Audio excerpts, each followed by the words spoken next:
What's up, everybody? Thralls here once again. I'm Necrotic. I'm Jammin John. And we have yet another album review for you, and one that you guys all voted on. And I'll be honest, I didn't think I'd ever be reviewing this album because it has been over 10 years since it was promised. But here we are. But now, it's time. It is time. It's actually time 2. Oh. Yeah, we're going over Wintersun's Time 2, the album that I personally didn't think was ever going to happen, and I thought the band was just going to kind of, escape with a bunch of money. But I'll get into that as we go on. Anyway, this was also released on the 30th of August on Nuclear Blast Records. This band formed in Finland in 2003. This is their 4th album overall. It has been 7 years since their last album, The Four Seasons, and 12 since Time 1. It was a long time ago. Now, Time 2 was intended to be released in 2013, immediately after Time 1. It was supposed to be a 2-part album, but for whatever reason, it didn't come out, and then there was a bit of a layover until the next album, The Four Seasons, which I'm pretty sure fans were like, wait, what? Because this album was crowdfunded heavily for a number of years. Pretty much, I would say, all the way through a good chunk of the 2010s and through multiple sources. And I believe through all the crowdfunding, this band raked in over $500,000.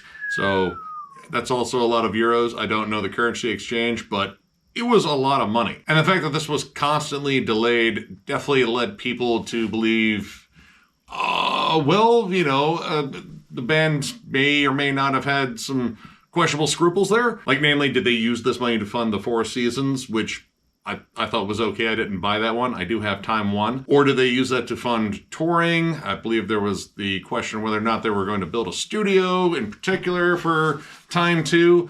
I don't know. There were a lot of questions, and a lot of those questions pointed me in the direction of Guns N' Roses' Chinese Democracy, because, man, that album took a long time to make, and it was super expensive, and oh my God, did it suck. So when I picked this up, because I went out and bought it, because I was that curious, I was like, all right, this is technically a very expensive album. And this wasn't a studio shelling out a ton of money for it. This was a fan-funded thing. So if this sucks, this is going to be like some nasty backlash. Like, I'm sure you'd have a bunch of fans that were just like, no, man, it's good no matter what. I'm glad I could contribute. I don't think this sucks at all.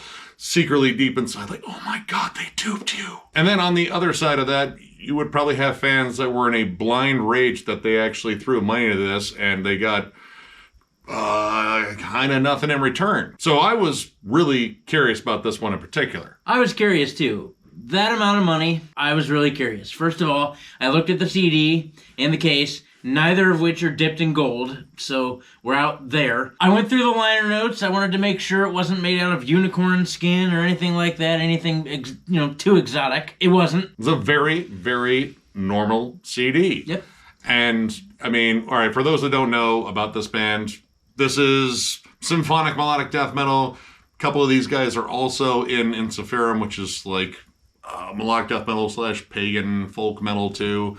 And yeah, like this, I was just like super curious just because I know how rabid this fan base is. And believe me, I'm sure we'll hear about that if we screw up anyone's name, which I only wrote down first names in here because they're Finnish and all that shit is just really difficult. I notably have never really been a fan of this band. I know I'm going to piss a bunch of people off, but I don't care. In 2003, I was not into Melodeath, and I remember hearing this band for the first time going, what in the unholy hell is happening? Because there were just a lot of things, like thousands of things happening all at once, and I was like, dude, I can't. I put it down, and I haven't touched this band since, until today. Yeah, I mean, honestly, it's been a while since I jammed Time 1, and I was going to go back and jam that one before this, but I just simply didn't have time. But I remembered actually liking it. You know, I'm not the biggest symphonic metal fan, but this band, I mean, there's a lot of talent in this band. Jari and Teemu in particular, the guitar tandem, and Jari being like the principal songwriter, he's the one that structures all these symphonies too. They are insanely talented. And of course, the bassist and the drummer, whose names I didn't write down, probably should have. I didn't. Sorry. But they're also incredible musicians in their own right, too. And it's never really held back. Like, there are flashy leads, there are lush synths, and just tons of atmosphere, clean vocals, harsh vocals, insane drum work.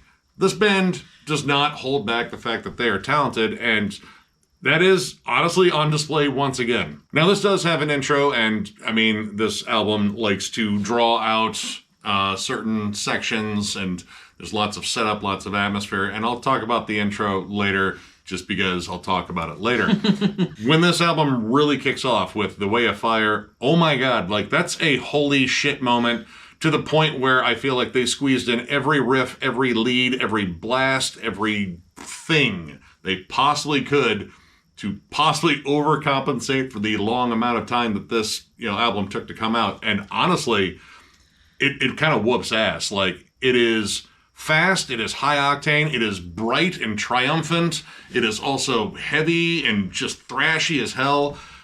This 10-minute song is an absolute monster. There are 17,000 layers. I actually lost count at 15,000, but figured that there are more. There are lights, tigers, fireworks, an army of didgeridoos, Godzilla, Optimus Prime, Chuck E. Cheese, the ghost of Abraham Lincoln, and all of the Care Bears in this song. I swear to God. Yeah, I remember the first time I did acid too. I'm pretty sure all of those people guested in terms of like guitar solos or synth passage or a choir. This song is the very definition of bombastic, and honestly, that's something that Wintersun just really excels at. Because honestly, with this production on here, which I think is really solid, almost kind of Devi-ish, it kind of works because for the most part, everything kind of has room to breathe. Like, generally, when you have symphonic metal, I worry about where the symphonic elements sit in the mix. And this band being as technical, and I would call them pretty much progressive in terms of their songwriting, where those symphonic parts come in, I don't want that to overshadow their like legit musicality, because it's fucking awesome. I will say that I thought some of the riffs were a little buried in that song, but it's okay. Like, for the most part, even though the entire town and everyone you've ever met ever is on this song, somehow you could still hear it all. Like, it's weird to attack the ears with that many senses and that many things going on all at once, and somehow still being able to process it. So I give them props in that regard. Pretty much it's like Trans-Siberian Orchestra, except it's like their off-season gig, and they're allowed to play like heavier, faster music. It has all of that bluster, except like, I don't know, none of the Christmas vibe, even though it still kind of sounds wintry. Mm-hmm. It's sort of an odd vibe in here. You especially hear that on One with the Shadows, the folky melodies and the almost epically trudging through the snow sort of vibe on a caravan, which is being accompanied by an entire symphony orchestra and like a choir and giants and robots with lasers shooting out of their eyes. It's a big song. Yeah, like you ever see Aladdin when Prince Ali enters the town and there's monkeys and elephants and people dancing and gold and silver and frankincense? It's all there. Except in Finland, where there are no monkeys or elephants. Right. But the illusion's there. It's dense with sound. It's pretty much the way to say it. Like, because every conceivable like avenue for sound to travel down is occupied by either synths playing all sorts of different things or different guitar settings. I want to say there's a guitar solo on the first track, but that kind of goes with the multiple guitar solos on here, which Timu plays in Megadeth now, and oh my god, that dude is an insane shredder. Across the board, every single song in here, you're going to be dazzled with just amazing guitar work. Like, that is just going to happen. They're all beautiful. Like, there's tapping and sweep picking and just beautiful phrasing and sustained notes. And it's like every time he touches that guitar, magic comes out of it. And there's like frequently layered solos too, like neoclassical play all over the place. Or even in the more intimate moments, like the transitional track Ominous Clouds, which is an instrumental piece that kind of segues between One with the Shadows and the next track, Storm. It's Very intimate, lots of lush synths, but the thing that is the centerpiece is this beautiful lead guitar. It's very haunting, very atmospheric, and I would even say very sensual. Oh, it's sensual, all right. We're talking Cinemax, late night. Your parents are sleeping. You don't have the blurred lines in the TV. There's no scramble. You can totally see what's going on there, and you are having the time of your life. That is kind of oddly close to the guitar vibe in there. Like, there's lots of bends, there's lots of feel to it. It sounds like he's probably playing this one shirtless or in leather pants or a kimono, take your pick, but it works. And as it builds and you start hearing the raindrops coming, it really does segue beautifully into Storm, which honestly might be my favorite track on here. It's one of them for sure. Holy shit. There are blasts for a solid 7.5 minutes on this song, and it is intense as hell. Even the synths take on a more dark, sinister character. The riffs are heavier than hell. There's really cool syncopation. It's a very explosive track, both, in terms of the riffs, the vocals on it. You get a great trade-off between the harsh and clean vocals, and the clean vocals, man, big chorus hooks. Holy shit. This is probably one of my favorite choruses. Again, I can't get over how much this dude sounds like Devin Townsend, but that's beside the point. Like, not only is this a vocally strong track, but overall, it's just a very big, very epic performance. The lead in with the rain and the thunder, like, they do really well to paint a picture of just this gigantic soundscape, this gigantic place that they're at, and it's pouring rain, and the guy's singing his balls off, and it's something else. I mean, it sounds like you are in a tornado of riffs. Like, this one, I feel like the guitars really take center stage, too. Like, the symphonic elements, while they are loud and bombastic and grandiose, they are a little bit back more. And the guitars kind of push their way to the front line, and they are just chugging and riffing and throwing out just crazy leads left and right. And I love the high-paced energy of the bulk of the song. It's a 12-minute song, and most of it is just fast-paced until you hit what I would call the eye of the storm, and you get this intimate moment of just quiet acoustic guitars, and then it builds back up into this absolutely amazing melody at the end. And of course, that huge melody at the end is accompanied by an amazing guitar solo. Honestly, might be my favorite one on here. That lead is fucking killer. Yeah. And just the way the song was like constructed, and a lot of the songs, especially the faster, more aggressive ones, there's a lot of stuff in there that reminds me a bit of Ne Obliviscaris, just in terms of the song structure. If you stripped out a fair amount of the symphonic elements, I mean, Ne Obliviscaris does a great job with just the fiddle in there. But in terms of like keeping the song engaging for that long of a time,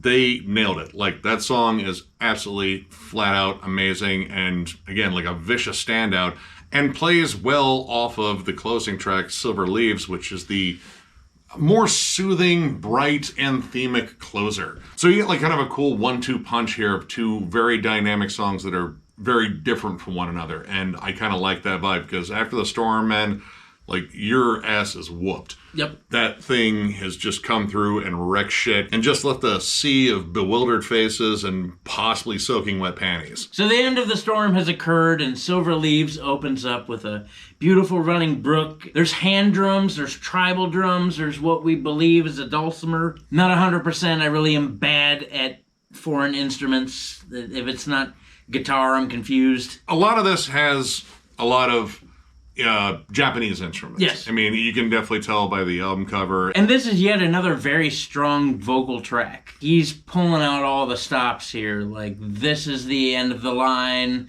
We've come this far. I'm going to give you all I've got. And he just belts it out. And, like, that's, I think, probably another favorite moment in this album. Yeah, this song is, I don't know, like, it's bright. It kind of floats. It floats like cherry blossoms in the wind. I mean, it's, relative to the cover there. But, I don't know, I really like this as a closer, as it's, it feels like a sort of calm down, like, all right, let's kind of pick up the pieces after this storm.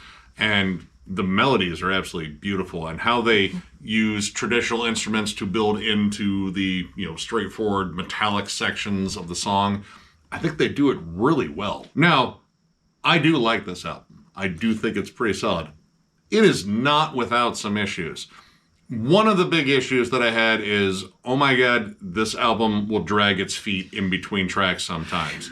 Between Storm and Silver Leaves, there is a long transitional period of just raining. Like, just raining noise, and then you hear some melodies, and then the beginning of Silver Leaves, while it's really cool, it does take a long time to build into the more metallic sections. And then the end of it is just waves. It's waves and wind. I got up and took a piss. Yep. And I came back, and I think the waves had just ended. Because it's happening for 3 minutes. Yeah. 3 minutes. And that really gets me, because how are you going to close a song or even an album as epic as this with 3 minutes of rain and wind chimes? Dude, it's like someone took out the CD and then put in one of those calming nature sounds, CDs. Like, here, just go to sleep and think about the ocean or something. I'm going to loop the last 3 minutes of this at bedtime. And of course, all right, the amount of money that went into this in terms of crowdfunding, yeah, it is a very large number. And I mean, all right, I had to ask myself, all right, does this sound like 10 years worth of like hard work on material? And again, like maybe a little bit of overcompensating for the fact that it has been this long. Kinda.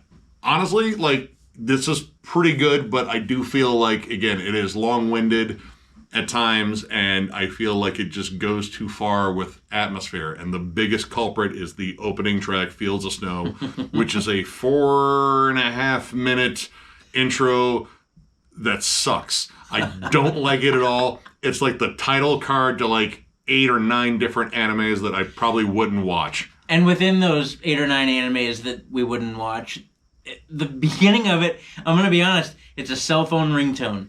And it's a cell phone ringtone back before smartphones fully became a thing, but Nokia released the version with the color screen, and you got a little bit better on the ringtones, and it's that. If I was riding with someone in my car and I heard that ringtone come on their phone, I might actually just take their phone and throw it out the window. Like, listen, I feel like I'm helping you. Even if I liked this intro, it goes on too long. It's over 4 minutes. Like, that's a track. Yeah. And it's a track that goes nowhere, and honestly, you could have cut it in half, like, or cut the builds in half. Like, it could have been 1:30. Yo. I still would have probably skipped it, but at least it would have just been like, all right, cool. It's an intro. We can get on with it and get down to the absolutely nuts music on here. Actually, if they just would have made it those droning synths in the beginning and then that calm piano melody and faded that out, it would have been perfect. Yeah. But they didn't, and we had this long song that I would 100% skip every time. Yeah. But I have to say, I dig this. This was pretty damn good. I mean, I definitely have my complaints about, it being a little too boisterous for its own good and kind of drawing things out. But for the most part, this is a really solid listen. And I'm going to go ahead and give it 3.5 stars.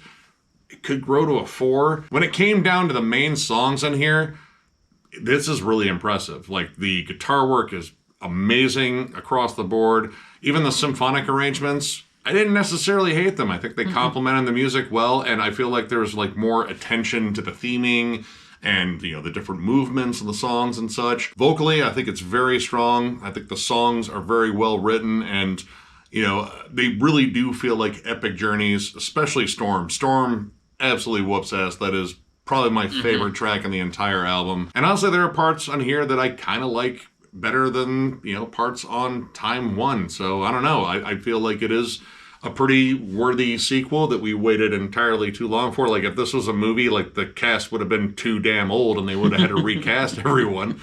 But we got it. And honestly, it's pretty good. But yeah, at the same time, I don't know if it fully justifies all the money that went into it. But then there's, one extra thing we'll talk about after Jammin John gives his rating. Oddly enough, I'm going to go ahead and give this a 3.5, and it may move even higher. I don't know. First of all, I'll preface by saying that this isn't normally my bag. Like, I don't mind melodeath. But symphonic melodeath, and especially with something as lavish as this, remember the entire planet is playing on the Way of Fire, that's not normally my bag. But I will say that I was very entertained, and musically, I'm not knocking anybody. The guitar riffs were awesome, the drum work is awesome, the lead work was absolutely superb, and especially getting down to things like Ominous Clouds and Storm and Silver Leaves, and it was laid out really well. Like, just the natural progression and the building of the emotions and the feelings going on, and like I really felt like I was in some forest in Japan watching the wind blow, and like that's pretty cool. This album harkens to the imagination. It painted a lot of pictures and very vividly, and you know, outside of the circus of the Way of Fire, like I just imagine myself being in a bunch of very beautiful places enjoying my life. Unlike here in Ohio, where that's not necessarily all the time the case. We're the way of snow and gray skies. Right. Is it a $500,000 album? Nah.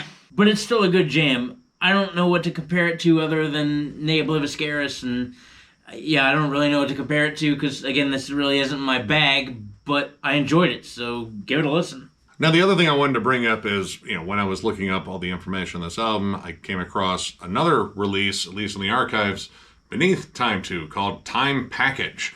And I was like, wow, I wonder what that is. And turns out that I believe if you donated on their Indiegogo, that I think you got this for like a certain amount in terms of the donation, which if you did, you got a lot of stuff. I looked over this, and I don't know if this will be a physical release. Maybe. I don't know. It's 17 discs, at least as listed on the archives, and a lot of it is like old demos like Jari or Yari. Sorry if I screwed up your name. There are 56 songs worth of demos that he did pre-Wintersun on there. There's also remixes and remasters of stuff they did for the Forest season, as well as Time 2 instrumentals, singles. Like, there's a lot of stuff. So I don't know if that was part of it in terms of like, you know, what you donated, you got this.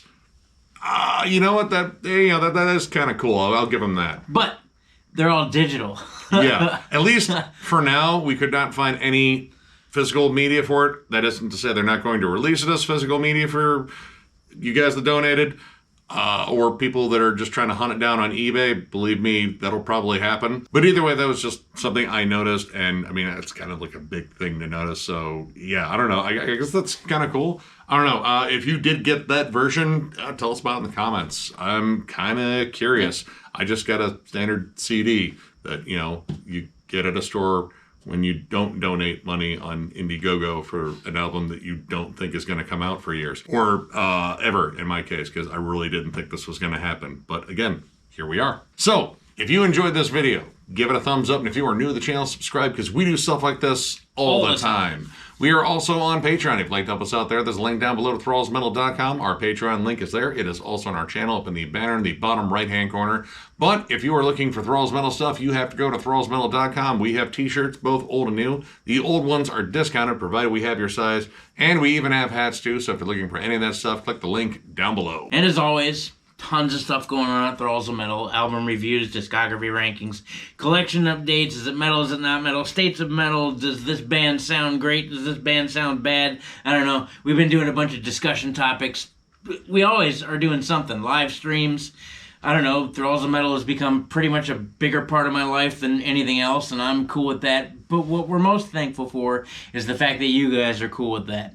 Thank you for helping us make this into something big. We appreciate all of you just immensely. Yeah. Thank you guys so much for every bit of support you guys give us. It means the world to us. So one more big thank you, because you guys are awesome. Thank you. And we will catch you later.